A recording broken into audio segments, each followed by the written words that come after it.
Okay, guys, what we're doing is when I had a problem with my computer last week on Thursday, in fact, and it accidentally wiped out the lecture that we had on sequencers. And then, of course, that was an in-class lab using Logic Pro. Y'all don't have Logic Pro, so I did this. So what we're doing is we're doing Lab 14, which is our sequencer lab. Which is in my book, I guess it's the same as y'all's. It's on page 297. It's a Logic Pro lab. And you'll still be responsible for drawing the diagram and assigning the ports. Okay, but you'll have to assign the ports basically the way I've assigned them. And we're doing activity 1, sequencer instruction 1 inside parentheses, activity 1. And I look at the lab book, what we're doing is we're setting up a sequencer that has 6 steps. We're utilizing a veil, a white light, a red light, a green light, and then a motor contactor 1 and a motor contactor 2. And what we're going to do is we're going to set up our sequence. And what I have here is, you can see I've set up a standard start-stop station. I'm using my input. I'm using this guy for control the circuit.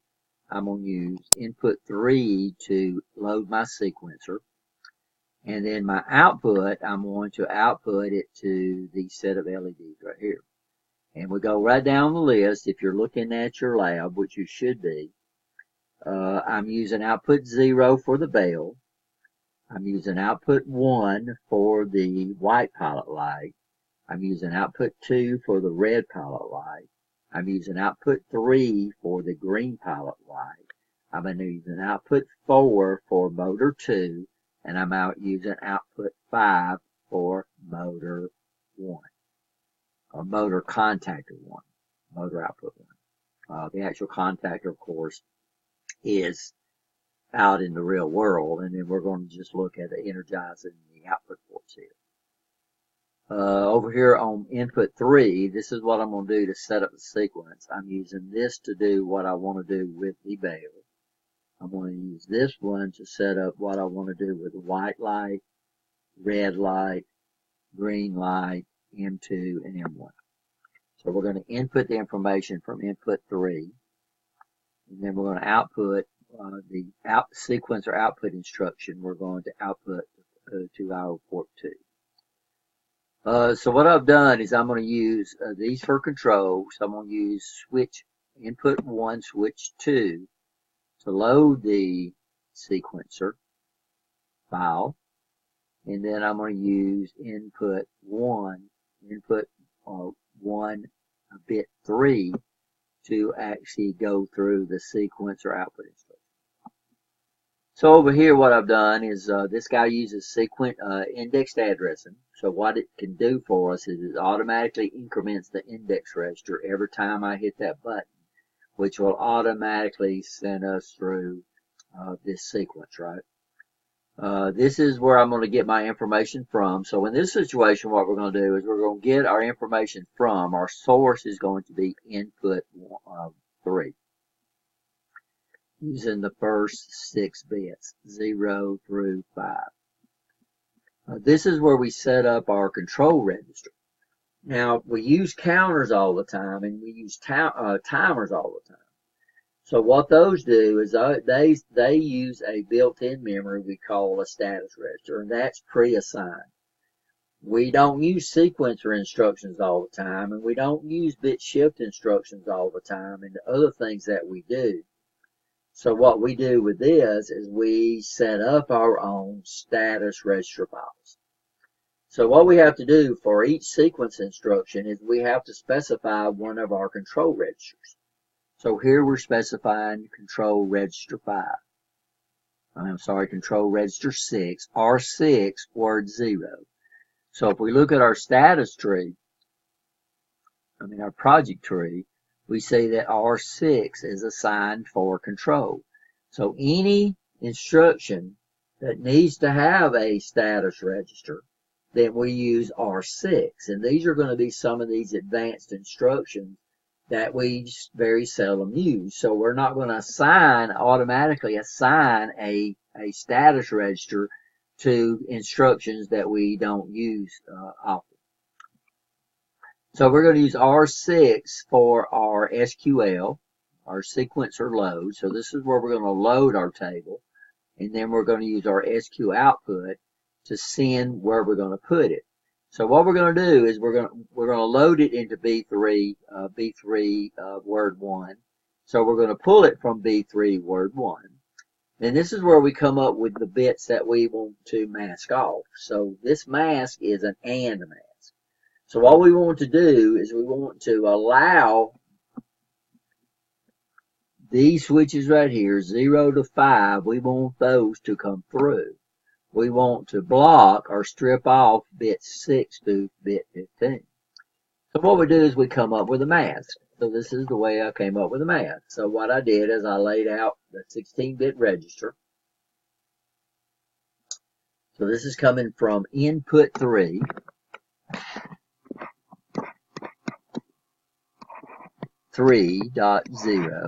Sorry, okay, wrong PLC, or slash input.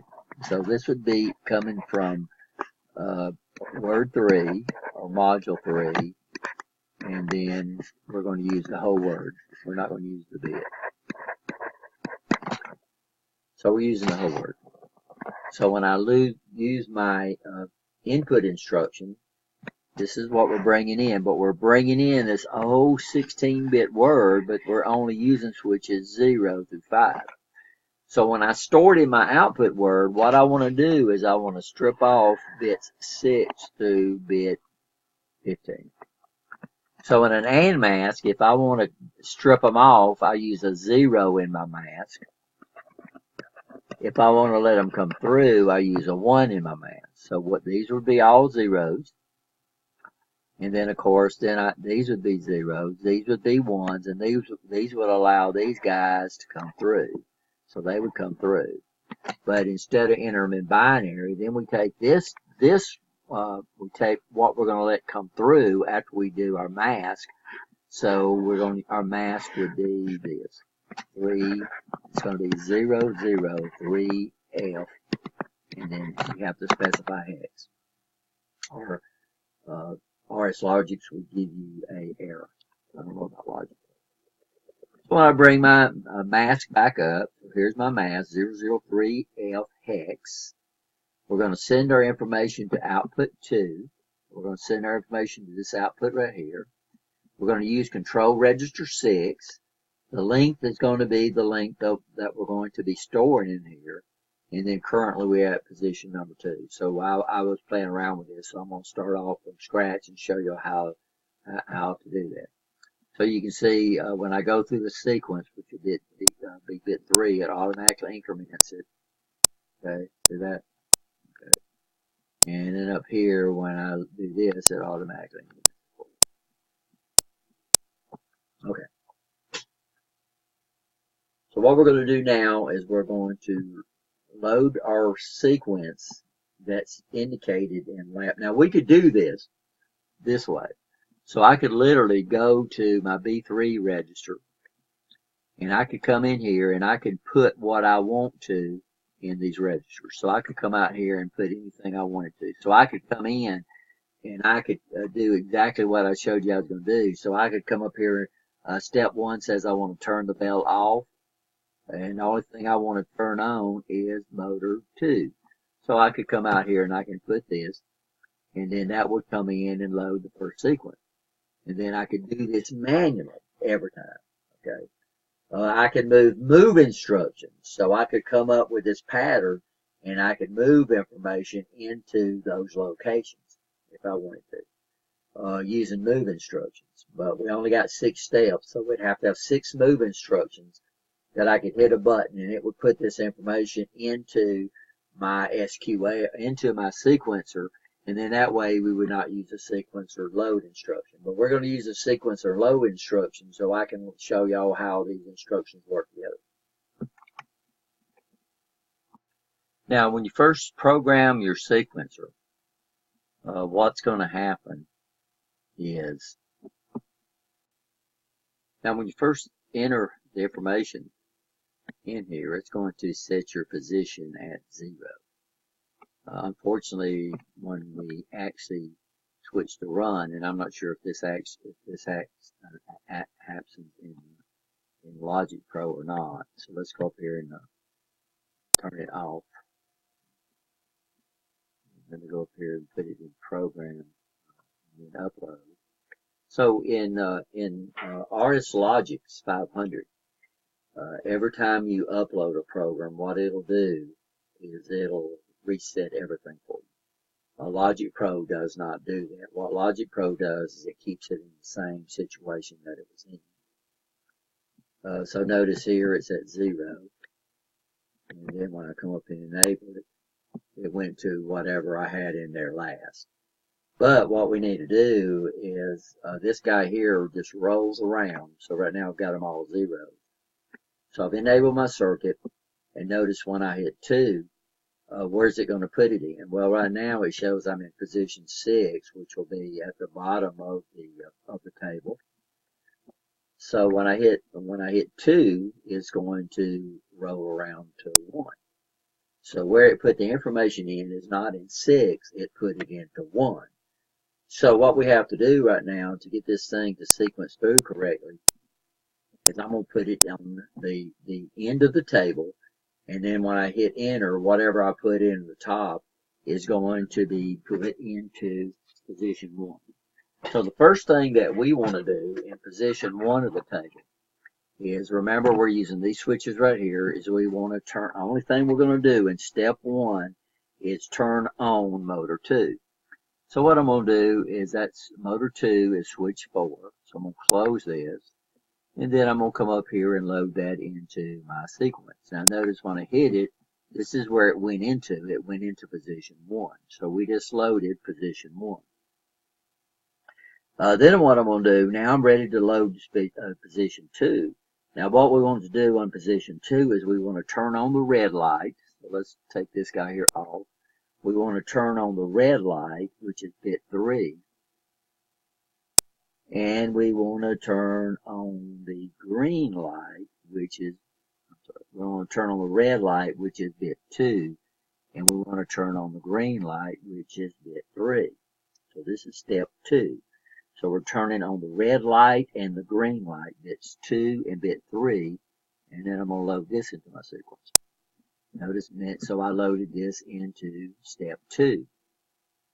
Then I'm going to go to step 3. Now what I want to do on step 3 is I'm going to leave bit 2 energized, which is the red light. And what I'm going to do now is I'm going to turn on the white light, which will be bit 1. Now I'm going to come up here and load this into the sequence. That was step 3. Now I'm going to go to step 4. What we're going to do on step 4 is we're going to turn everybody on. So this would be my bells ringing, my white light would be on, my red light would be on, my green light would be on, M1 and M2. And we're going to load this into our sequence. So that was step 4. Step 5, we want to turn everybody off except for our 2 motors, our 2 motor contactors. So according to this, we're going to leave 4 and 5, and then we're going to load that into the sequence. And then that was step 5. So on step 6, what we're going to do is, step 6 says we're going to turn everybody off, and I'm going to load this into my sequence. Now, normally what you would do is you would use a clear, use a field instruction, excuse me, and this, and MicroLogic doesn't support that. So if I wanted to constantly reload this table from fresh, then I would use a fill instruction, and I would go out there and fill up these 6 bytes, these 6 words right here. MicroLogic does not support a fill. So what we'd have to do is we'd have to set all those. Now what I've done on purpose is we'll look at the B6 register.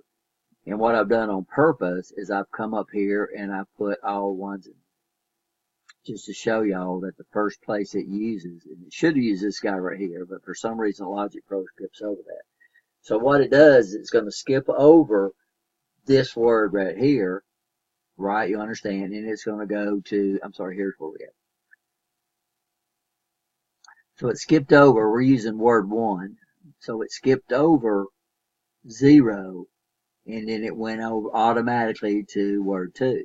So we're using word 1 because word 0 we're using for our bit file. Okay, I understand that. So it skipped over this word and went to word 1, and that was the first thing it popped up here. So here's where we're turning on turning on motor 2. Here's where we're turning on our 2 lights. Here's where we're turning on our other 2 lights. Here's where we're turning on everybody. Here's where we're turning on our 2 motors. And here's where we're clearing everybody out. So it's going to skip over the first. It's going to skip over the first word that you point to in this bit file. So we're looking at word 1. So there's word 1. And then the index address, it automatically takes us through the next consecutive addresses. So we're going to see if this guy here works. So we're going to come up here. Instead of looking at our output port, we could look at our output port. Another thing that we can also look for is we can look at our control registers. So this is why we have to use that, because we have to keep up with our flags. Now the flags will be in one word, and then the length will occupy another word, and then our current position would occupy this other word. So if we was to watch this while I sequence through this, now we're going to move down to switch 3, and this is going to sequence through that. Then what should happen, right now the done bit is true for this register, and it's showing us that it's done. As soon as I hit this, this will go to a 0, and we'll be able to sequence through that. So I'm on 3. So if everything is okay, as soon as I hit this, so I've got this pointing at 6, which turns everybody off. So as soon as I hit this, it should come back around to 1. So we're using switch 3, so we're not going to make sure we move off. So switch 3, the first thing that should happen is motor 2 should come on. So this guy right here should light. And it does. Okay.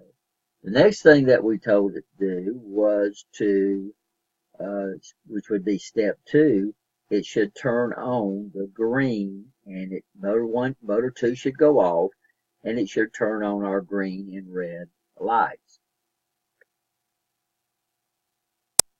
And it does. Okay. The next thing that should happen in step 3, which we're fixing to go through. So in step 3, the white and red pilot light. Now remember, we don't have light. So this guy should turn on, and this guy should turn on. This guy should turn off. So let's go to the next step. And it does. Okay. The next thing we did in our sequencer, which was step 4 we're fixing to go to, it should turn on everything. So here comes step 4. Turns on everything, right? So here's our 2 motor contactors. Turns on our bell, turns on our white light, our red light, and our green light. The next thing should happen is that we should turn off all these and leave our motors running. So here comes our next sequence. We did that. Okay, then we go to our next sequence. It should turn everybody off. And then it should just go through our sequence again. And that's what a sequencer does. So what a sequencer would do is it would just automatically go through whatever we put in this bit file right there. In this B3 register. And we're using words, we're not using bits, and that's why we have to strip that off. So when I loaded the thing, it brought in this whole group of switches right here. So if I would have been using these switches out here, then what would have happened is that every time I would have loaded those into my sequence. So we're going to load that, but this does not have to come from a sequencer load instruction. This could come from a move instruction. So I could come up and use a move instruction and put these six different steps in a move instruction and fill those up when I started before I ran through the sequence. We could be getting these from any place that we could be getting the sequence to a math operation. We could be getting the sequence to bit shift operations. So anything I can do to fill up these 6 words right here from word 1 to word 6, then that's what we can go through with the sequencer out instruction. But what we decided to do, or what I decided to do, was to do this with a load, so you can see the power of both of them. So what we'll do is we'll just go back into program mode. Instead of syncing through this one with a switch, let's sequence it through with a timer. So we're going to move this switch up here. So what I'm going to do is I'm going to come up here and I'm back into program. I'm going to come over here and I'm going to go through over to our user instructions. And I'm going to put another rung in here. I'm going to take this guy here and I'm going to move it up to here. Okay. Then, of course, I'm going to take this guy. I don't know if this will let us do this. Copy. And then we'll come in and see if it'll let us paste it right. Something it's going to do. Let's see. Let's come up here and see if it'll let us paste it. No. So let's see. Control V. No, I don't. So what I'm gonna have to do is I'll come up here. We could do that with with Logic Pro, but we can't do that. So what I'm gonna do is I'm gonna put one of our B3 :0/0, which is our run contact. What I'm gonna do here is I'm just gonna enable a timer. So I'm gonna come up here and I'm gonna put a timer in here, and we'll let the timer take us through this automatically. So we'll use an on delay timer. And then we'll come up here and we don't have any control over the multiplier or the time base here. So we'll make it switch every 10 seconds. Well, let's do 5 seconds. Okay, and then we have to assign it a timer. So we'll use a D4:0. And then what we'll do is we'll come over here to this contact and we'll put a normally open contact there.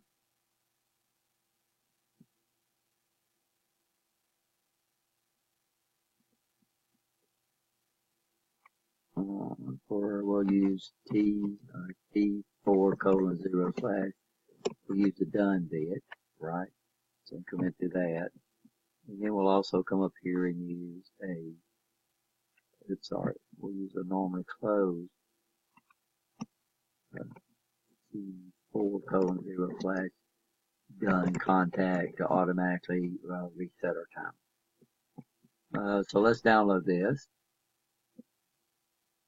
And we'll switch it to run. And I think our B3 file is already loaded. Like I said, what would happen if we did this on RS Logix? It would come up, and so notice this came up energized. So let's use switch 2, and we'll change it to a switch. And let's energize our timer. It's not switch 2. I might have just messed up. I think I probably reloaded our sequence. Yeah, I did. Okay, so we're running this with a timer now, and I've reloaded my sequence because I hit the wrong button a while ago.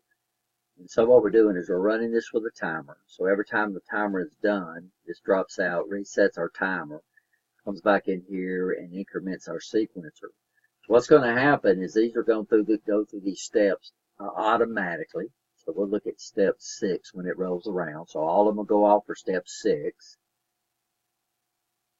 Okay, so this should be step 1. We're incrementing this every 5 seconds, but if we could do that's step 1. Here comes step 2, which is the red and okay. Here comes step 3, which is the white and red. Here comes step 4. Everybody should come on. Here comes step 5, only the 2 motor coils should be on. Here comes step 6, and everybody should turn off.